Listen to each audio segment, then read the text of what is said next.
Hi, thank you for joining us on this episode of Sports Bets for Free Fantasy Breakdown for 2020 for 23-24 by position. Our fantasy rankings. So we've done quarterbacks, tight ends. We did kicker, defense, and one, and then today we're going to do running backs.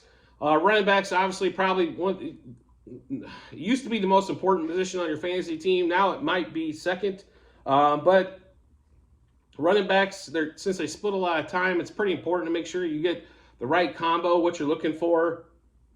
And then having a stable of backs always helps as well. So we'll start off the ranking on the running backs. I think the top two are really personal preference. Austin Ekeler's where we have ranked at 1. Obviously, Ekeler's put up 18-plus touchdowns the last 2 years, catches the ball a ton out of the backfield, doesn't put up huge rushing numbers. Like, he's not going to rush the ball for 1,500 yards, but he can get 1,800-plus yards, 2,000 yards from scrimmage, plus with all the touchdown production he gets. So we like Ekeler at 1, and I think he just stays a little bit healthier than the number 2, which is going to be McCaffrey. McCaffrey finally has another full season last year, even though with the trade. San Francisco has a ton of options. You got Debo, Ayuk. They had a great backup running back got injured last year, Elijah Mitchell, who I thought was going to have a fantastic year, then got hurt. Then you've also got Kittle. They've got all kinds of options to get the ball to. There's only so many balls to go around. That's why we got McCaffrey at 2. 3, and this could change because of the contract right now, Josh Jacobs with the Raiders. They don't have a lot of options. Devontae Adams, name somebody else. And the crowd goes silent. So if Jacobs signs, gets his butt into camp, and goes, I feel sorry for the running backs that they feel like they're so underpaid. I completely understand. I wouldn't want to be underpaid either. But, this is kind of the world we live in, right? So sign the tender. If you get signed to a tender next year, does come with a 20% increase in salary. So instead of a little over $10 million, now you're making 12. But we'll see what happens. But we do have Jacobs at 3, Saquon at 4. I'm not a monster Saquon guy, as he was, great rookie year, hurt for 3 years, then all of a sudden, miraculously, in a contract year, we can stay healthy for 17 games. So that's my issue with Saquon. I know injuries occur so often that it's hard, especially on running backs. That's why they should be paid more, But, the problem is once we get past like the first, 7, 8, 9, 10 guys, now everybody's in split time, and you're kind of guessing week to week on who's going to see the ball more. Nick Chubb at 5. He should get more red zone opportunities. I don't know if he's going to get any more carries. I don't know if he's going to get any more catches out of the backfield, but he should get more red zone opportunities without Kareem Hunt there. So that's why we like him at 5. At 6, Derrick Henry. Derrick Henry's been the best rushing back in the league for quite some time. Doesn't catch a ton of balls out of the backfield. That's what hurts the fantasy numbers. So he has to make up for it with touchdowns. I haven't seen him have a 30-touchdown season, but he is at 6. One running back we do like extremely well is at 7 because we think we can grab him a little bit later, and I think he's got great fantasy value, and that's Travis Etienne. If Travis can stay healthy, which he didn't year 1, but last year was a different story, I think with that Jags offense, he can run the ball quite a bit and catch the ball out of the backfield extremely well. Lawrence likes his target rate, rate, stuff like that. Obviously, they played together in college as well, but we do like Etienne at 7. Jonathan Taylor, this whole mess with the contract probably would bump him way down this list, but he is at 8. He's the offense if he's playing. So that's the big thing with Taylor. That's why he's in the top 10 when it comes to running backs. And number 9, Ramondre Stevenson, finally going to be the lead back at New England. If he was the leading receiver for the Patriots last year with 60-plus receptions. If he gets the ball like he should, you're looking at 150 yards from scrimmage, and whether or not he gets a touchdown or not every week, that's big production. We do like Ramondre quite a bit. He's kind of like Etienne to me. He's somebody I'm looking at, especially if we go receiver heavy in the first or second round on that one. Number 10, Bijan Robinson. I understand everybody else has him like in the top 4. I do not believe in this Falcons offense.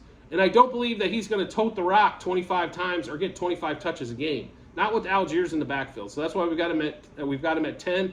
At 11, Tony Pollard. Pollard would be in the top 3 if I thought he was going to get enough touches. I don't. I think if you give him too many touches, there's so much risk of injury for Pollard, as he's not the bruising back. He is this kind of scat back guy who's fantastic in the run game, fantastic in the pass game, but I just don't think he's going to see enough touches to move him up from the 11th spot. 12, Najee Harris with the Steelers. If the Steelers' offensive line is better, Najee could definitely be in the top 10, maybe even top 7 of fantasy backs. He's a fantastic value down the board, especially if you go receiver heavy early for Najee. He catches the ball out of the backfield, can run it. As long as Jaylen Warren doesn't get way too many reps. But Najee, kind of dinged up last year, so, Warren did get quite a few reps. But we like Najee at 12. 13, Joe Mixon. Taking away P. Ryan, I think, does help his fantasy value a little bit. Maybe he'll get a few more catches, which will help on that end there. Kenneth Walker at 14. Him and Charbonnet are going to probably split the load. Both of them are hurt, though, in the first few weeks of training camp. So it does hurt. We like Kenneth Walker quite a bit. Seattle wants to run the ball. There's no question about that. The question is Kenneth Walker going to be healthy enough to do it? When he went healthy last year, he looked fantastic in a few games. The problem was he had a couple duds as well. Then we get Aaron Jones at 15 with the Packers. I think they're going to run the ball maybe a shade more than they did last year. Jones catches the ball in the backfield tremendously. He's just one of those guys, again, it's like you get 150 yards from scrimmage and 2 touchdowns, and then the next week he goes for 40 yards. It's extremely frustrating as a fantasy owner. This is the kind of world we live in, though, when it comes to running backs. So that's why you need a stable of backs, and you really have to watch matchups and who they're going to prefer in that particular game. Dameon Pierce at 16 with the Texans. Got injured towards the end of last season.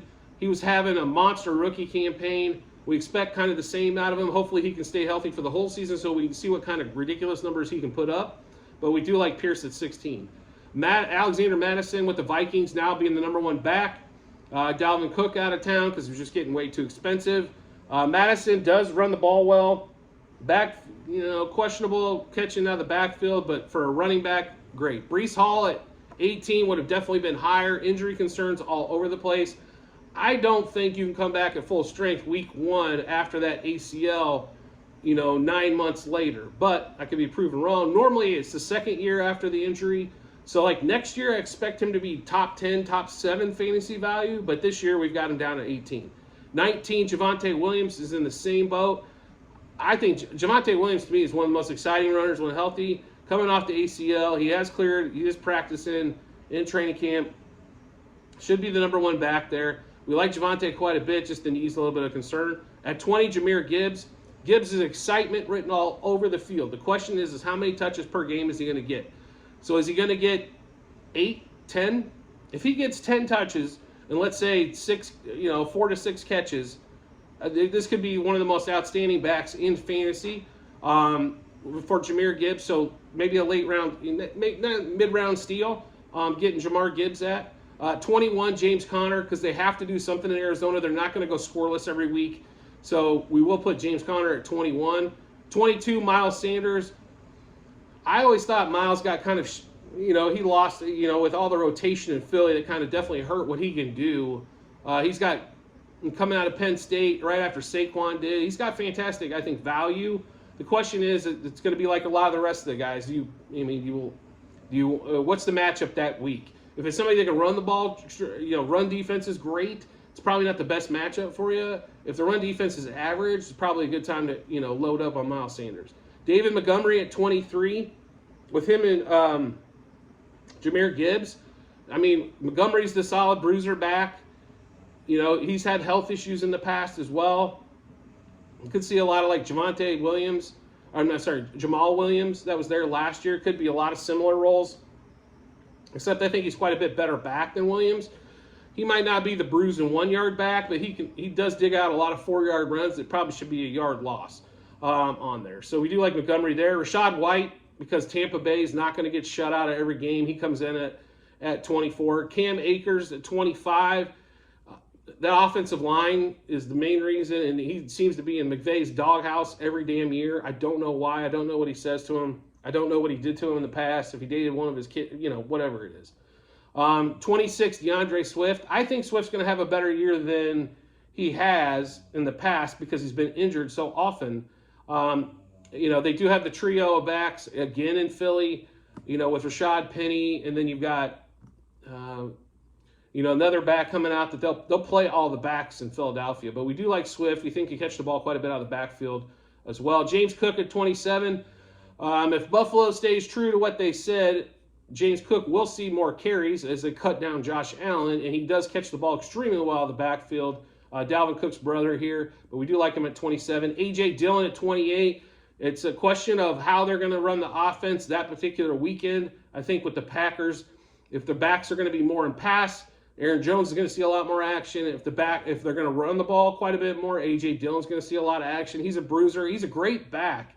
I don't know if unless he goes to a different team or Aaron Jones leaves, he's just not going to get the opportunities there to be show top 10 fantasy value. Alvin Kamara at 29, and I'll probably drop him even more after the 3-game suspension. I don't like the Saints at all this year. I think highly overrated. I don't think they'd win the division. I'm going to be really honest with you. I would not be shocked if the Panthers won this division or the Falcons at 8-9. That's kind of what I think of the South this year, on that particular one, but that's kind of where I'm going, and Kamara's there. Isaiah Pacheco, obviously, I don't know if you guys have watched me in the past. I'm a huge Chiefs fan, Cubs, Royals. It's kind of my 3 teams that I watch between the 2 sports. But we do like Pacheco here. The problem with the Chiefs for any running back is, are they going to see any touchdowns? As the Chiefs do love to throw the ball in the red zone. And when you have the best player in the league in Mahomes, you should. But, if he can bust off some bigger runs or maybe even get some catches out of the backfield without instead of McKinnon playing every, down in the red zone, maybe Pacheco does get a couple shots there. P. Ryan, with his new team, he's solid for a fill-in back for your fantasy team. He does catch the ball quite a bit. He's normally 3rd down back. He can run it as well, as he's proven when Mixon was hurt. But he's a solid backup on your running back core in your fantasy team for sure. J.K. Dobbins, not good news because he's on the PUP list coming into camp. If Dobbins gets healthy and gets in, I think he can put up some yards. I mean, for example, his rushing total for the season at most books is 750. I did take the under on that just because I don't know if he's going to play enough games. But they do like him in the red zone, especially when he's healthy. So keep that in mind. Dalvin Cook, if he finds a team at 33, if he goes to the Dolphins, he will jump up this list. If he does not go to the Dolphins, I don't know. With the Jets, I can see him having a few monster weeks maybe towards the start of the season, and then they give it back to Brees. But, I mean, Dalvin Cook's exciting to watch. He can bust them. But if he does go to the Dolphins, I think you could definitely see him jump up this list as they can run the ball a little bit more, protect Tua, all that kind of good stuff. Brian Robinson Jr. and Antonio Gibson are next 2 on the list, Commanders. I don't know what they're going to do with Howell. I hope Howell turns out to be a decent quarterback, better than Wentz. I don't know if that's going to be the case because it's a shame because they got, in my opinion, one of the best receivers in Terry McLaurin out there. I mean, if you look at the quarterbacks McLaurin's had to play with and the numbers he's been put up, it's like watching Keyshawn Johnson times 2 with what McLaurin's doing. So, but Robinson and Gibson, Robinson going to be the bruiser back, 3rd down back, Antonio Gibson. They'll switch back and forth. I think that they kind of fall at that 34-35 mark. 36, Jeff Wilson Jr. with the Dolphins. They're impossible to figure out at running back right now with Mostert as well. Plus, they drafted a kid they really like. Are they going after Dalvin or not? Even though obviously he wants to play there, or he already signed with the Jets, I think. Jamal Williams at 37. He's not going to put up nearly the touchdowns he did last year in New Orleans. Same type of thing, short yardage back, red zone. But he's not going to put up 20 touchdowns. If he gets to 10, I'll be shocked this year for Jamal Williams. But he does, it's one of those things. You got a couple guys on bye. You got to go deep in your bench. Jamal will probably be there for sure. Damian Harris, switching teams, going to Buffalo. He comes in at 38 for us. Short yardage back, red zone back. They're probably not going to get a ton of catches. Those are probably going to go to Cook for the most part. But can scrounge you some points when you're looking towards your bench.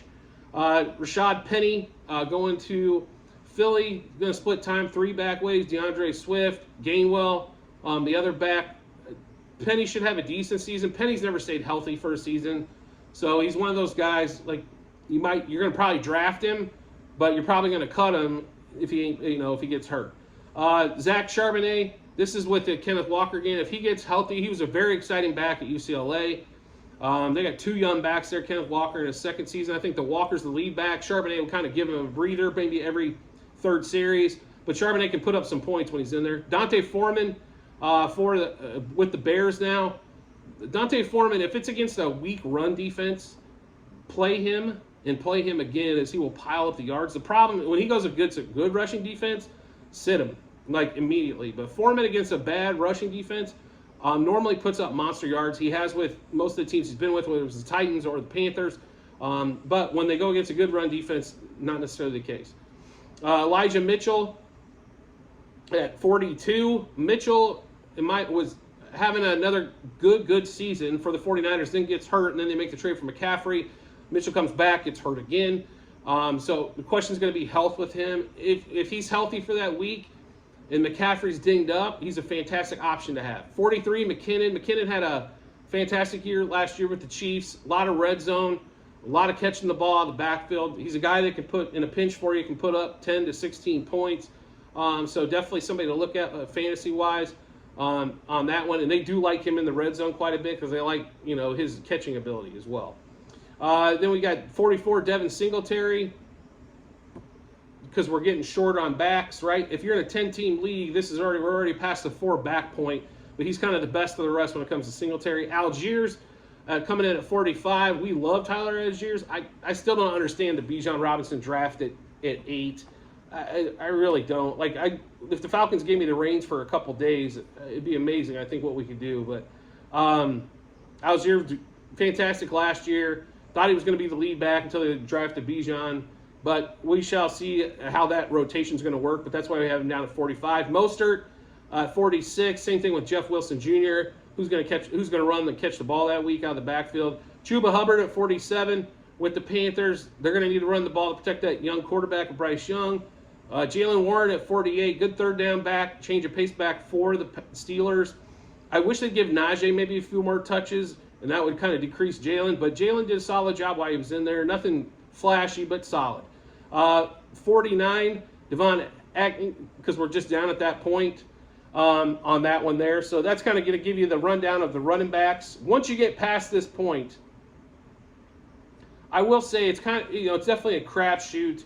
There might be running backs that come out of nowhere. But this is kind of before the season starts, from what experts and the teams say that they're going to do.